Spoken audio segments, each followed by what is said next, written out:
Assalamualaikum warahmatullahi taala wabarakatuh dan selamat sejahtera. Nama saya Muhammad Azman bin Azmi, nombor matrik A166942, pengkhususan pendidikan khas masalah pembelajaran. Nama penyedia Profesor Dr. Nur Aisyah binti Buang. Hari ini saya ingin menerangkan tajuk kajian saya iaitu kesediaan transisi kerjaya dalam kalangan pelajar bermasalah pembelajaran. Pengenalan. Transisi kerjaya merupakan peralihan atau perubahan yang dilalui oleh setiap murid berkeperluan khas daripada alam persekolahan ke alam pekerjaan. Penyataan masalah saya ada dua. Yang pertama adalah untuk mengkaji penyediaan transisi kerjaya dalam kalangan pelajar masalah pembelajaran dilakukan di sekolah. Yang kedua adalah untuk meneroka sejauh mana pengetahuan, sokongan serta latihan guru dalam transisi kerjaya untuk aspek kemahiran kebolehpasaran kerja. Metodologi kajian. Reka bentuk kajian yang saya gunakan adalah pendekatan kualitatif melalui kaedah temu bual secara dalam talian. Selepas itu, saya membuat proses transkrip dengan analisis tematik. Saya telah menggunakan 4 responden, iaitu guru pendidikan khas sekolah menengah kebangsaan di Puchong. Dapatan dan perbincangan. Objektif pertama saya iaitu untuk mengkaji penyediaan transisi kerjaya dalam kalangan pelajar masalah pembelajaran dilakukan di sekolah. Ianya mempunyai 5, iaitu yang pertama sekali adalah guru. Guru mempunyai kemahiran dan pengetahuan dalam latihan yang mereka ajar kepada murid. Selain itu, guru telah mengenal pasti pelajar yang berpotensi dalam sesuatu kemahiran di sekolah mereka. Dan yang kedua adalah murid. Murid mengikuti kelas kemahiran yang disediakan oleh guru dengan mempelajari setiap modul. Yang ketiga adalah sekolah. Sekolah menyediakan kursus dan program latihan kemahiran serta juga telah berkolaborasi dengan agensi luar untuk memudahkan pelajar mereka mendapat pekerjaan selepas sahaja tamat daripada persekolahan. Yang keempat adalah ibu bapa. Ibu bapa menyertai program anjuran sekolah dan sentiasa berhubung serta bekerjasama dengan guru dalam perkembangan anak mereka di sekolah supaya tidak tercicir ataupun dapat mengetahui peningkatan dan perkembangan anak mereka. Yang kelima adalah agensi luar, di mana agensi luar telah menyediakan peluang pekerjaan seperti McDonald, Uniqlo yang menerima murid berkeperluan khas untuk bekerja bersama mereka. Serta agensi luar telah memberikan khidmat bantuan dan nasihat kepada pekerja masalah berkeperluan khas supaya mereka lebih mudah bekerja dan tidak berasa takut di dalam pekerjaan.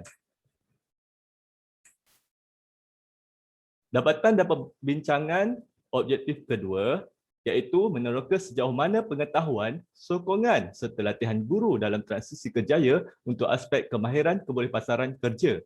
Ianya ada 4.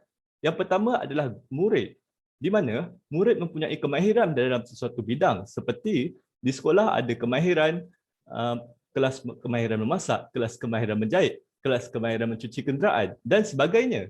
Dan penguasaan kemahiran emosi, sosial dan tanggungjawab harus dititik beratkan kepada murid juga supaya emosi mereka stabil semasa melakukan kerja. Yang kedua adalah guru. Guru menghadiri bengkel kemahiran, kursus serta latihan berkaitan dan mencari maklumat tambahan tentang kelas kemahiran yang mereka pelajari kepada anak murid. Yang ketiga adalah agensi luar. Agensi luar menyediakan persekitaran kerja yang kondusif kepada murid berkeperluan khas seperti menyediakan ruangan yang selesa supaya mereka lebih mudah bekerja dan tidak berasa terlalu takut ataupun tidak terlalu yakin dengan pekerjaan yang mereka lakukan. Yang kedua adalah memberikan latihan dan tunjuk ajar semasa di dalam pekerjaan oleh sesuatu agensi agar mereka lebih mudah bekerja dan selesa untuk bekerja. Yang keempat adalah ibu bapa. Ibu bapa meyakini dengan memberi peluang kepada anak mereka. Selain itu, ibu bapa juga memberi dorongan terhadap potensi anak mereka di dalam sesuatu kemahiran. Kesimpulan kajian saya ada 4. Yang pertama, setiap sekolah haruslah mengambil berat dengan transisi kerjaya murid berkeperluan khas di sekolah agar setiap murid mendapat pekerjaan bersesuaian dengan kemahiran yang diambil oleh mereka di sekolah. Yang kedua, pihak Kementerian Pendidikan Malaysia perlu memperbagaikan kemahiran dan menambah program serta latihan untuk para guru dan murid di sekolah.